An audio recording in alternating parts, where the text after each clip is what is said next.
Hi hello friends, welcome to கௌரிஸ்கோ. இன்னைக்கு நம்ம வீட்டில் சிக்கன் கிரேவி ரொம்ப சிம்பிளாக ஒரு 1/2 கிலோ சிக்கன் எப்படி செய்யலாம் அப்படிங்கிறத தான் பார்க்க போகிறோம். வாங்க இப்போ அதுக்கு என்னென்ன தேவை அப்படிங்கிறத பார்க்கலாம்.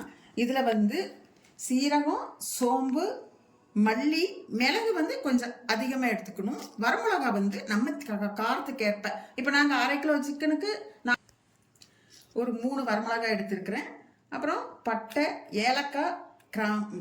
ஏலக்காய், கிராம்பு 3 எடுத்துருக்கிறேன். இது எல்லாத்தையுமே ட்ரையாக வறுத்து எடுத்துக்கணும். அதை ட்ரையாக வறுத்து எடுத்து பொடி பண்ணோம்னா இந்த மாதிரி பொடி வந்துருங்க, பரபரன்னு இருக்கும். இப்போ வெங்காயம், பெரிய வெங்காயம் ஒரு 3 வெங்காயம் குட்டி குட்டியாக கட் பண்ணி வச்சுருக்கிறேன். ஒரு பச்சை மிளகாய் நீளமாக கீறி வச்சுருக்கிறேன். இஞ்சி பூண்டு பேஸ்ட்டு 2 ஸ்பூன் எடுத்து வச்சுருக்கிறோம். தேவையான அளவு எண்ணெய் எடுத்துட்டு சிக்கனை நம்ம போட்டு வறுக்க வேண்டியதான். இப்போ எப்படி பண்ணுறங்கிறத பார்ப்போம். அடுப்பத்தை வச்சு பேன் வச்சாச்சு. எண்ணெய் ஊற்றிட்டுருக்குறோம். எண்ணெய் ஊற்றி காஞ்ச உடனே எண்ணெய் காஞ்சாச்சு. இப்போ வெங்காயத்தை போட்டு நல்லா வதக்கணும். மிளகாயும் கூடையே போட்டுக்கோங்க. அதையும் போட்டு நல்லா வதக்கலாம். நல்லா பொன்னிறமாக நல்லா வதக்கிக்கோங்க. இந்த ஸ்டேஜில் கொஞ்சம் உப்பு, கொஞ்சம் மஞ்சத்தூள் 2 போட்டுக்கலாம்.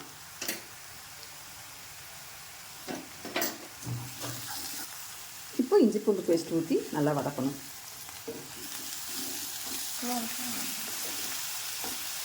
நல்லா கமகமன்னு மனம் வருது, சூப்பராக இருக்குது. இப்போ கட் பண்ணி வச்சுருக்கேன் 1/2 கிலோ சிக்கனை உள்ளே போட்டு நல்லா வதக்குவோம். சிக்கன் போட்டு நல்லா வதக்கணும். நல்லா சிக்கனை போடும்போது நல்லா பிழிஞ்சு தண்ணி இல்லாமல் போட்டுக்கணும்.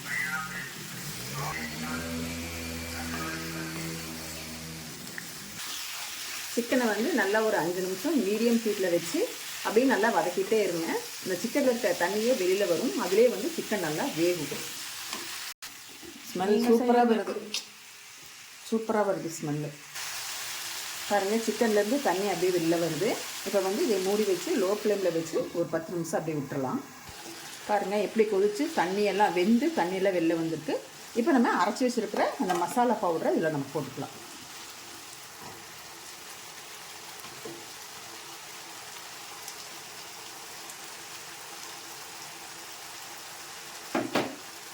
போட்டு அப்படியே கிண்ட வேண்டியது தான்.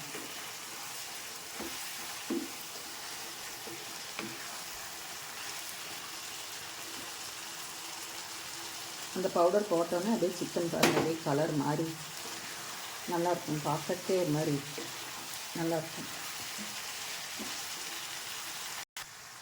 கிரேவி மாதிரி வேணும்னா கொஞ்சம் ஒரு 1/2 டம்ளர் தண்ணி ஊற்றிக்கோங்க. கொஞ்சம் வேக வேங்க. அப்படியே சிக்கன் கிரேவி வெந்தாச்சுங்க. சிக்கன் வெந்துருச்சான்னு பார்த்துக்கோங்க. வெந்ததுக்கப்புறம் மல்லித்தலை போட்டு அப்படியே இறக்கிட வேண்டியதுதான். இந்த மாதிரி நீங்களும் ட்ரை பண்ணி பாருங்கள். ட்ரை பண்ணி பார்த்துட்டு எப்படி இருக்குன்னு சொல்லி எனக்கு சொல்லுங்கள். இந்த வீடியோ பிடிச்சிருந்ததுன்னா எனக்கு ஒரு லைக் பண்ணுங்கள், ஷேர் பண்ணுங்கள். ஏதாவது சொல்லணுன்னா கமெண்ட் பண்ணுங்கள். அப்படியே கௌரிஸ்கோ சேனலை சப்ஸ்கிரைப் பண்ணிவிட்டு பாருங்கள்.